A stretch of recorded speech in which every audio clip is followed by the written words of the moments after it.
वैसे तो पद का राग अलग है, पर भैरवी चल रहा है तो हम उसी में कह दे रहे। लोग कहे मीरा भई बाबरी, सास कहे कुलनाशी रे। अरे पग घुंघरू बांध, पग घुंघरू बांध मीरा नाची रे।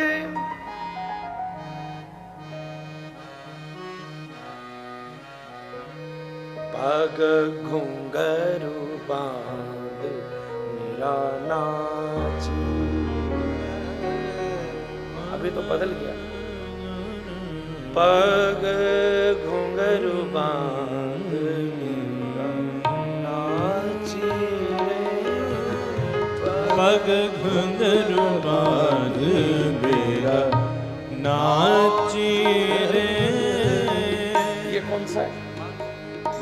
पहले क्या था?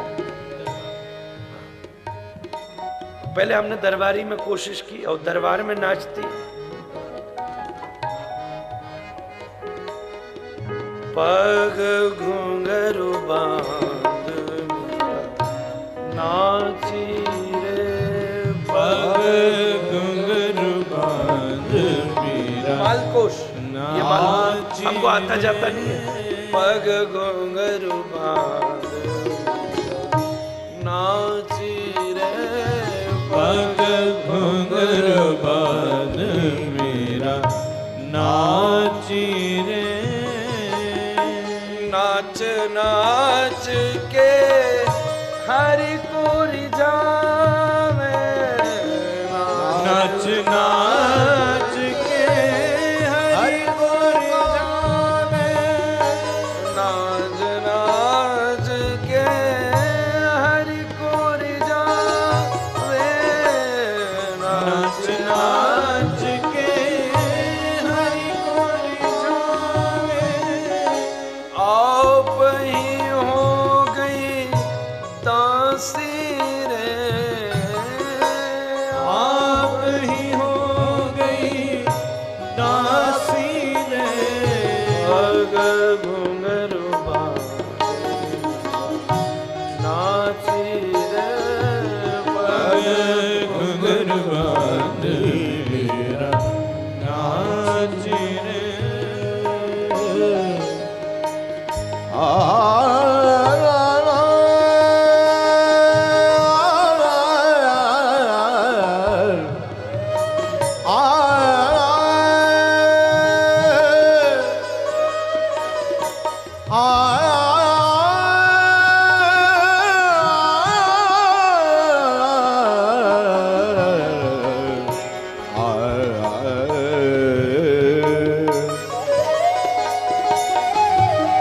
पग घुंघरू बांधी मीरा नाच रे। घुंघरू बांध मीरा नाच रे। लोगों ने घोषित कर दिया ये बाबरी है। देखो ज्यादा ज्यादा पद हमको आते नहीं, वो तो जैसे फिल्म में शॉर्ट एडवर्टाइजमेंट आता है छोटा, बस ऐसा ही। लोग कहे मीरा भई बाबरी, सास कहे कुलनाशी रे। पग घुंघरू बांध नाची। घुंघरू बांध मीरा नाची रे। जब तुम भक्ति को ज्ञान की धारा में मिलाने का प्रयत्न करोगे, गंगा को सरस्वती में मिलाने का प्रयत्न करोगे, तो इसी प्रकार की विकृतियों का जन्म होगा। दोनों अलग हैं। संगम वहां है जहां ज्ञान और वैराग्य भक्ति में मिले। भक्ति का प्रभाव वैराग्य पर हो, वैराग्य का प्रभाव भक्ति पर न हो।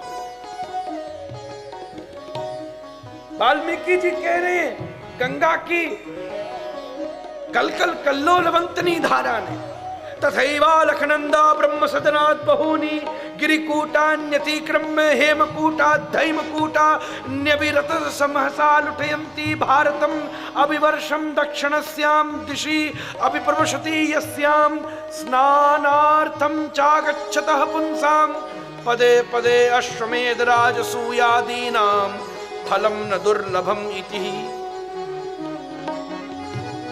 कल कल कल्लोलवंतनी धारा, उस गंगा की तीव्र धारा के प्रभाव से यमुना प्रभावित हो गई, यमुना मुड़ गई। भक्ति के अनुरूप ही वैराग्य की शोभा है। ये सूत्र है, ये सूत्र है।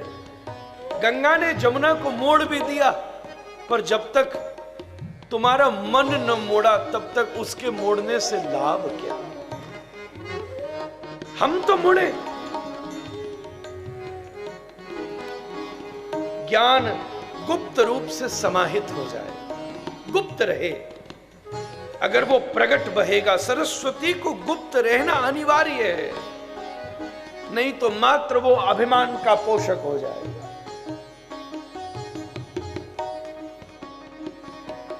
प्रयाग में बस गुप्त रूप से सरस्वती मिल जाती है, कहीं बस प्रकट होती है, प्रकट होती है। नीचे नीचे बह रही थी, प्रकट होकर मिल जाती है।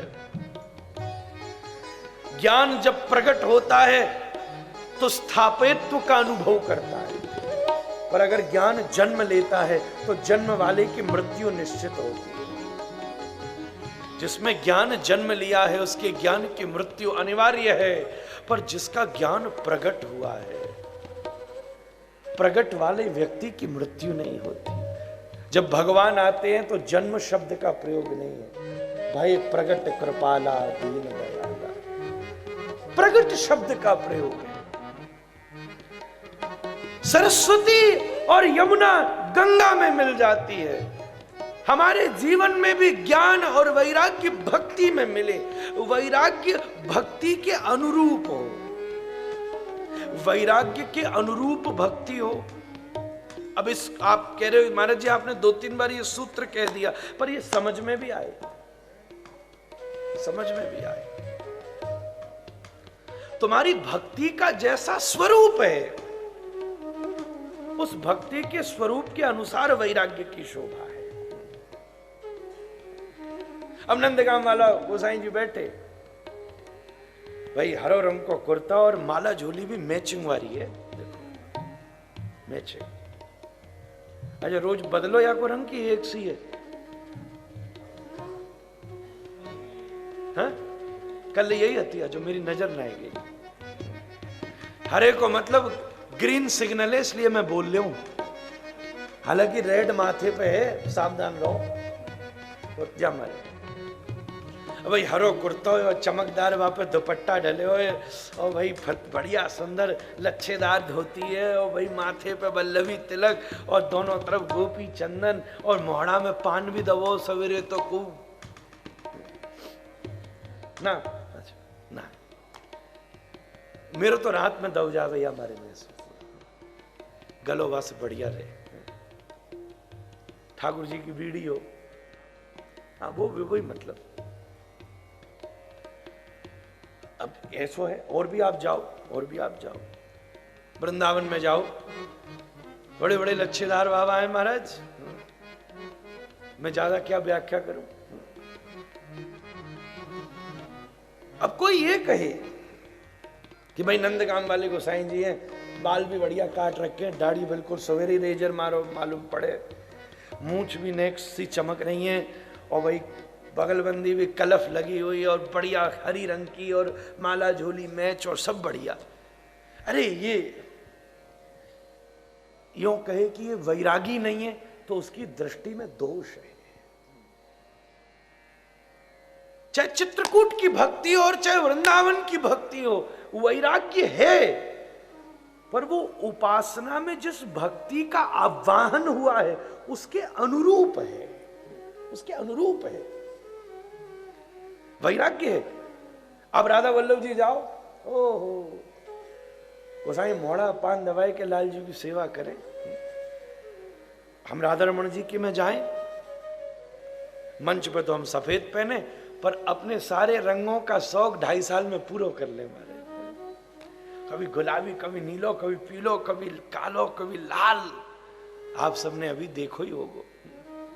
और सिल्क बढ़िया महाराज ओरिजिनल मंगाए के, और बाकी तहमत और मुट्टा बनाए के, और फिर पहन के बढ़िया तरह लाल जी की सेवा में इत्र लगाए के। भाई ये विग्रह अगर ठाकुर जी की सेवा में जा रहा है तो उनके मनोनुकूल हो, ये भाव है, उनके मनोनुकूल हो, वो मेरे मनोनुकूल हो। यहां वैराग्य प्रधान है और भक्ति गौण है। मैं उनके मनोनुकूल हूं, यहां भक्ति प्रधान है और उसके अनुरूप वैराग्य है। ये समझने वाली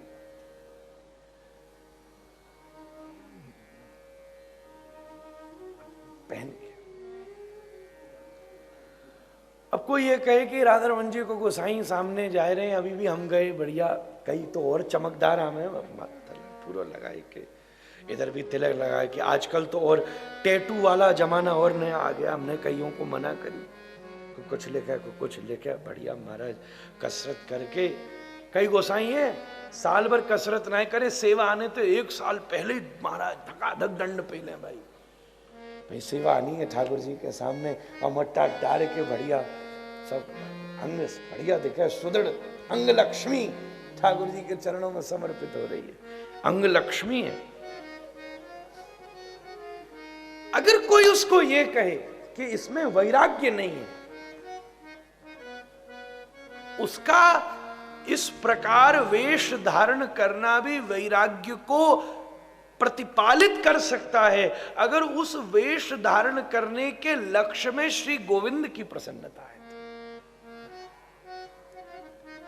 गोविंद की प्रसन्नता है, ठाकुर जी की मनोनुकूल वेश हो, तो वो सजावट भी आनंद है। पर हां, जनता के मनोनुकूल और अपने मनोनुकूल, सच कहूं फटी लंगोठी भी है ना, तो उसमें भी वैराग्य है। सियाने इस पर समझेंगे।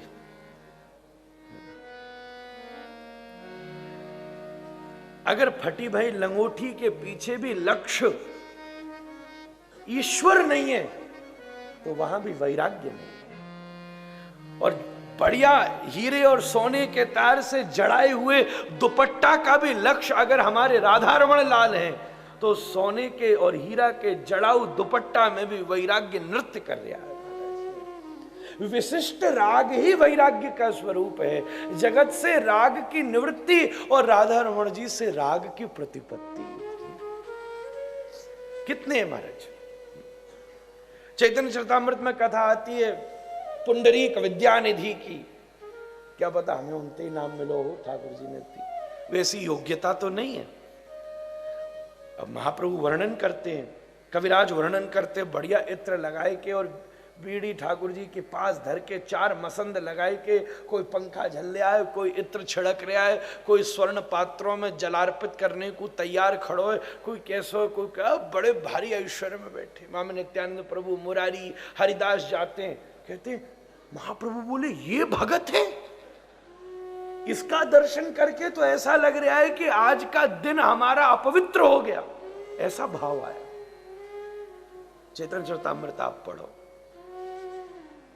और जब सामने ही वैष्णवों ने खड़े होकर हरि बोल हरि बोल हरि बोल हरि बोल हरि हरि बोल हरि हरि बोल हरि हरि बोल हरि हरि बोल हरि बोल हरि बोल हरि बोल हरि बोल हरि बोल हरि हरि बोल हरि हरि बोल। पुंडरीक विद्यानिधि कूद पड़े अपने आसन से, जमीन पर लोटपोट हो, वस्त्र फट गए, धोती खुल गई, सबरा इत्र पुछ गया और खूब मस्त होके कह रहे हैं हरि बोल हरि बोल हरि बोल हरि हरि बोल हरि बोल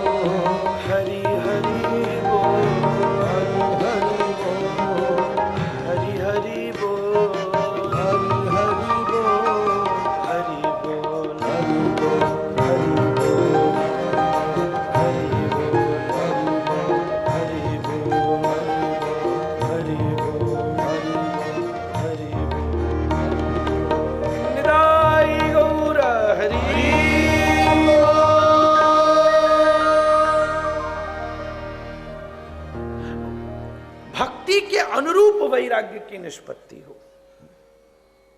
भक्ति के अनुरूप, भक्ति के आश्रय में ज्ञान और वैराग्य हो। ज्ञान के आश्रय में भक्ति और वैराग्य है तो समस्या, और वैराग्य के आश्रय में भक्ति और ज्ञान है तो समस्या। ये ब्रज का स्वरूप है जहां भक्ति प्रधान है। धन्यम वृंदावनम तेन भक्तिर नृत्यति यत्र च। महाराज इशारा करते हैं, आप जाओ जहां गंगा और यमुना मिल रही हैं और जहां गंगा के प्रभाव से यमुना घूम गई है। मैं इस कथानक के साथ जो कुछ तत्व बोध है वो भी आपको अपने अंतःकरण को प्रमाण रखते हुए कुछ कुछ कहता चल रहा हूं। इशारा किया, आप वहां जाकर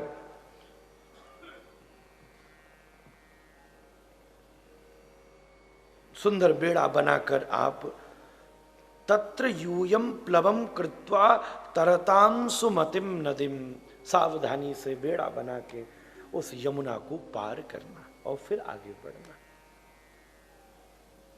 आप गृहस्थ आश्रम की स्थापना करने जा रहे, जहां आप तपस्वियों के वेश में हो, पर उसके बाद भी जहां धर्म अर्थ काम मोक्ष 4 विद्यार्थी आपके संग मानस के अनुसार गए हैं, थोड़ी तट पर जाकर ही वापस लौट आए हैं, तो वहां वैराग्य की नदी को पार करना अनिवार्य है। आप यमुना को बेड़ा बनाकर पार कर लेना, अर्थात गृहस्थ आश्रम में जितने वैराग्य की आवश्यकता है उतने ही उसके पालन का अधिकार है। ब्याह करके भी बैरागी बनो फिरे तो दूसरे की जिंदगी खराब का ही कू करी। या तो ब्याह ही ना कर तो सन्यासी ले ले। तो पहले तो ब्याह कर लियो, फिर 2 वर्ष के बाद सोचे मैं तो सन्यास लेवे की सोच रहे हो। बड़े महाराज जी कहते ये सन्यास ना, ये सत्यानाश है। बड़े महाराज कहते बोले ऐसे भोग के पार कर ले, तू पार कर, समझ तो ले पहले। जब तक हाथ में पकड़ में ही नहीं आया तो छोड़ेगा क्या। बड़े बड़े आजकल 16-16 साल के छोड़ा क्या, मैं हम तो दुनिया छोड़ के भजन करेंगे गोपा में।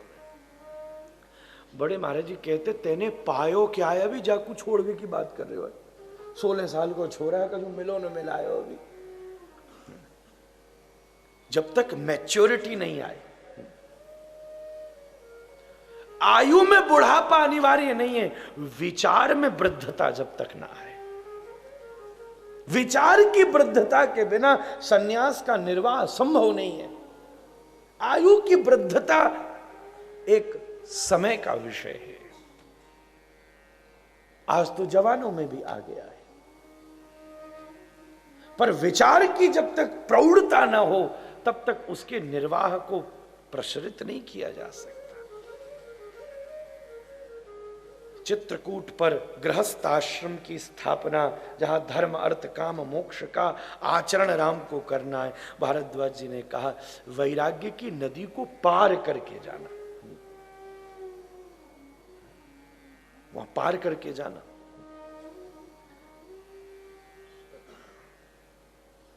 ग्रहेषु ग्रहमेधिनाम यन्नरमयी नियमायाम प्रियाया भीरुभामिनी।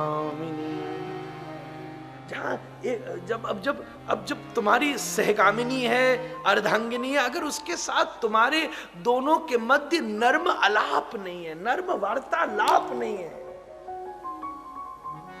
तो सच कहूं नरक देखने के लिए मृत्यु की आवश्यकता नहीं।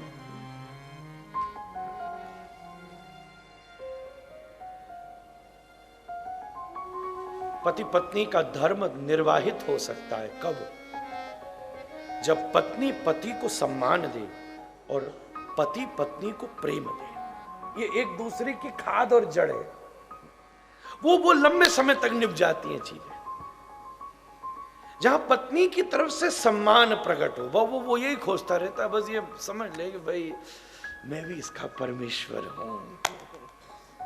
जब भीतर से तुम भूतनाथ बना के रखो, पर ऊपर से प्राणनाथ कहने में ही उसका एकदम हृदय पिघल जाता है बिल्कुल। सम्मान, उसकी बात रख ले। मानस में गोस्वामी जी ने इन सब विषयों को प्रकट किया है जब सती और शिव का संवाद प्रकट हुआ। राम जी ने, शिव ने रोका, न जा वहां दक्ष के यज्ञ में। नहीं नहीं नहीं, मैं जाऊंगी। पत्नी के हृदय से पति के प्रति सम्मान हो, और पति के हृदय में फिर वो अभिमानी ना हो जाए उस सम्मान। अगर वो उस सम्मान से अभिमानी हो गया तो भी अपनी पत्नी का शोषण करेगा। वहां प्रेम के फूल नहीं खिलेंगे, वहां मात्र निर्वाह के ठूंठे जड़ प्रकट रहेंगे। ठूंठी जड़, सूखे बिना पत्ते की ठूंठ, छाया भी नहीं है जिसमें। अभिमान न हो, और पति के हृदय में पत्नी के प्रति प्रेम हो। वो प्रेम के अलावा कुछ चाहे ही नहीं ना। हम सब दे दे में वो ही ना दे पाए। कोई बात तो बोले मैं तेरे लिए घड़ी ले तो आया था यार, हा? अभी तो साड़ी लाया, और अभी अभी तो मैंने कल ही तो तेरे लिए वो नई बढ़िया कांचीपुरम की साड़ी खरीदी।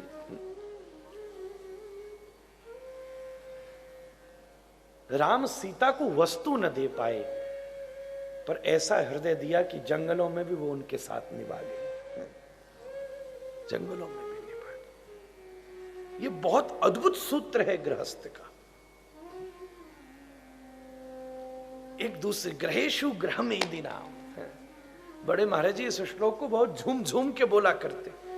पुराने श्रोताओं ने उनके मुंह से श्लोक हजारों बार सुना होगा। यह नरमई नियम आए, दोनों में नम्रता हो, ऐसा नहीं है। एक बार एक पति अपनी पत्नी को पहली बार विदेश ले गया। वो बड़ी श्रद्धावान थी, रोज मंदिर जाके पूजा करती थी। अब यूरोप गया, वहां मंदिर मिले कहाँ? उसने कहा यहाँ तो कोई मंदिर नहीं। कहीं बोले मुझे पूजा करनी है। उसने कहा क्या करूं? अब बड़ी वो परेशान हो रही थी, तो वो ले गया उसको एक चर्च में। देखा चर्च में सामने क्राइस्ट हैं, वो वहां भी खड़े होकर और अगरबत्ती घुमा रहे, ओम जय जगदीश हरे, स्वामी जय जगदीश हरे, भक्त जनों के संकट स्वामी क्षण में दूर करे। वो अपने राम को ही देख रही थी उसमें। पति को बड़ी ईर्ष्या हुई, यार हद हो गई। चलो राम की अगरबत्ती करती थी, मैंने क्राइस्ट के सामने खड़ा कर दिया, ये उसके सामने भी तो अगरबत्ती कर रही है, पर मेरा आज तक सम्मान नहीं किया। जब देखे पुरोई घुर्रावई। उसने भी कहा सुन, मैं तुझे विदेश घुमाने लाया, तुझे अच्छा लगा? बोले बहुत अच्छा लगा। तुझे आनंद आया? बोले हाँ। बोले आपने बहुत अच्छा उपहार दिया।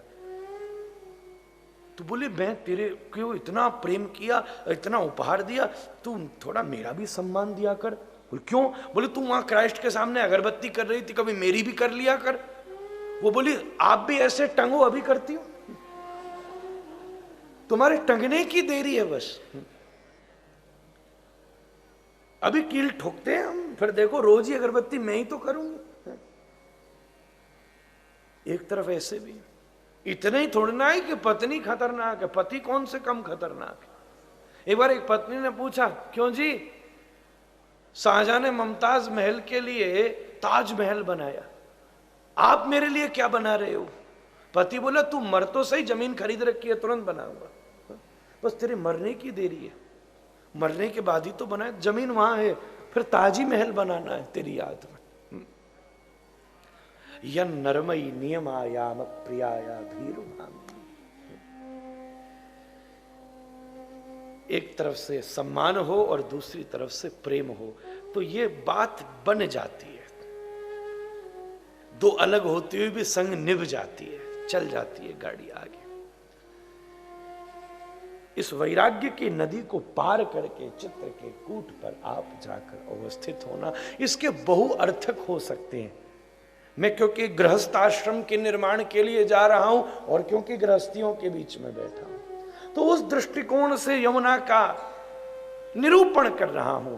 अगर यहां साधना पक्ष को प्रकट किया जाए तो जीवन में साधना के पक्ष पर उतरने वाले व्यक्ति में सबसे पहला कुछ उद्घाटित हो सकता है आचरण के लिए, तो वो वैराग्य ही है। पहली वैराग्य की नदी को पार करना पड़ेगा।